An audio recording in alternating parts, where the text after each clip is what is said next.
So data type is nothing but it is used to specify the memory size of a variable. Okay, so what we are going to store. So just now we saw that variable is nothing but it's going to hold a value. Okay, the reserved memory space is called a variable name. That memory space name is called a variable name. So that is depends on the size of the variable what we are going to use. Okay, integer, float, double, that is going to be used. The types of variable we discussed: local, instance, static variable we discussed. Now we are going to discuss data type classification. So what are the data types available in Java? Okay, so major we have a two different data type. Whatever it is a programming language, you will be having a two different data types will be there.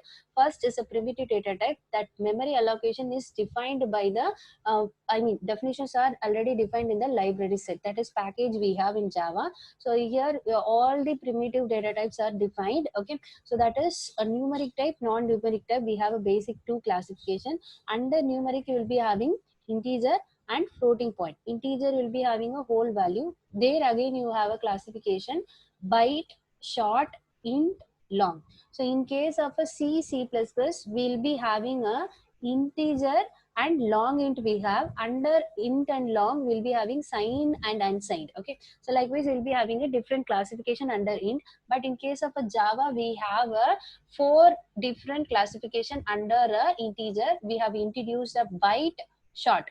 Byte is going to hold a 1 byte memory, so that is minus 128 to plus 127, that is 8-bit memory allocation is going to have, right?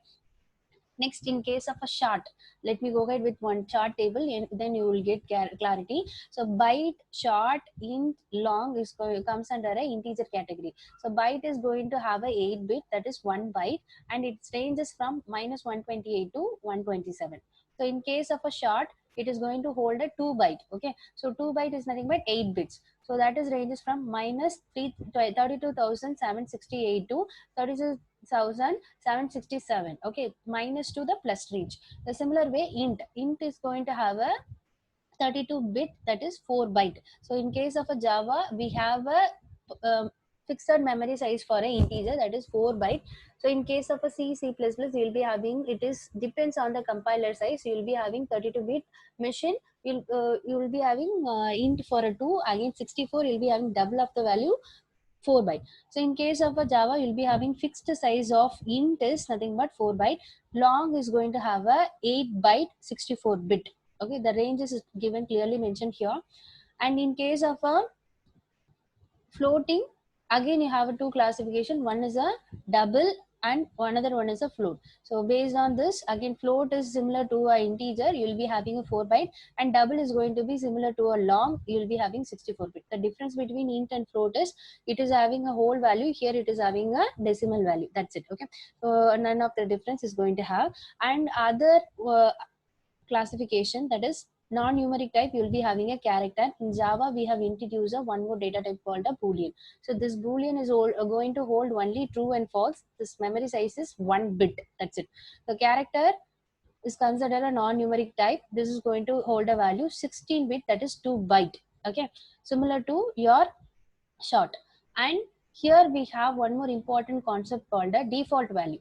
So default value of boolean, if you forget to mention any value, you're supposed to give the default value. That is, here boolean is going to hold a default value is false. Okay, so now byte, short, int, long is going to hold a default value is 0.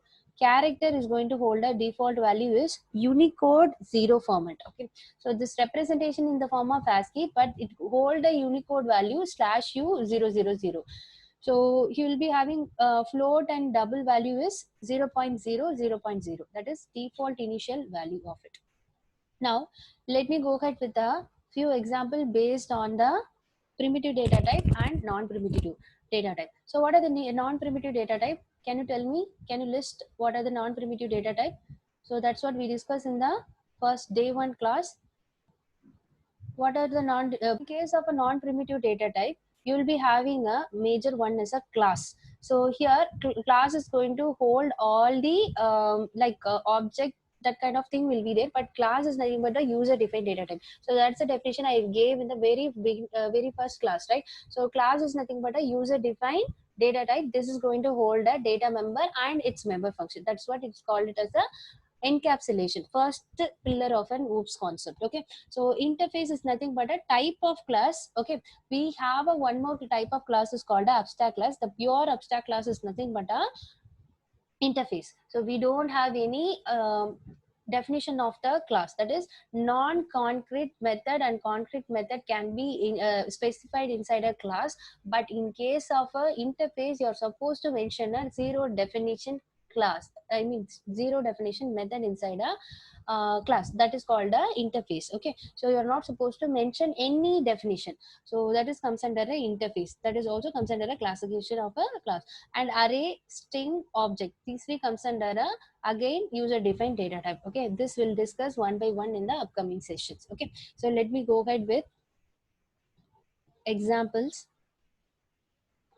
First question. So you have a int value a equal to 130 and I have a byte value. I'm just assigning this integer value to the byte. So if you're directly assigning, what will happen? The bigger data type cannot be stored in the lower data type. This is called narrowing. Okay, narrowing or downcasting. Narrowing or downcasting, right? So what you're supposed to do, you have to explicitly assign a value byte of a. So then what will happen? What would be the output here? Can anyone answer? Can anyone answer? So here the integer value is going to assign with the byte. So that case, what will happen? So 130 directly is going to be printed because this system.out.println is going to print a value 130. And in case of a byte, so byte ranges between minus 128 to plus 127. So here I have assigned a overflow value, right? So here 130 I have mentioned, but the range of a byte is till 127. So 128, what will happen? This is going to be assigned with the minus 128. Okay, so this is going to be assigned with minus 128. It is following the circle. 129 is nothing but minus 127. So next value 130 is going to be what? Minus 126. So our value is going to be changed as a byte, but what will happen? So byte is going to have a maximum value 127. So if I'm giving 130, what will happen? This is going to follow a next cycle. So 128 become a minus 128. Again it is going to start with the 128. 127 9 is minus 127.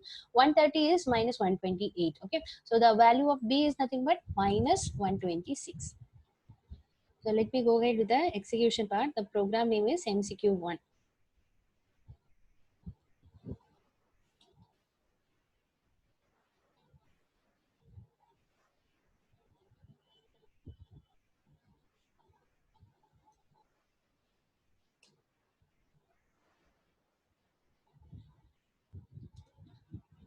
Class name is LWD.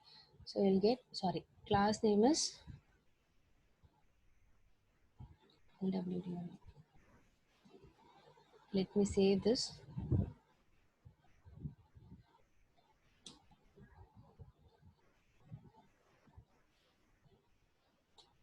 So I'll get 130 and minus 128. So previously what happened, it doesn't save. That is why the previous class file exists the result. So 999, this is previous program output.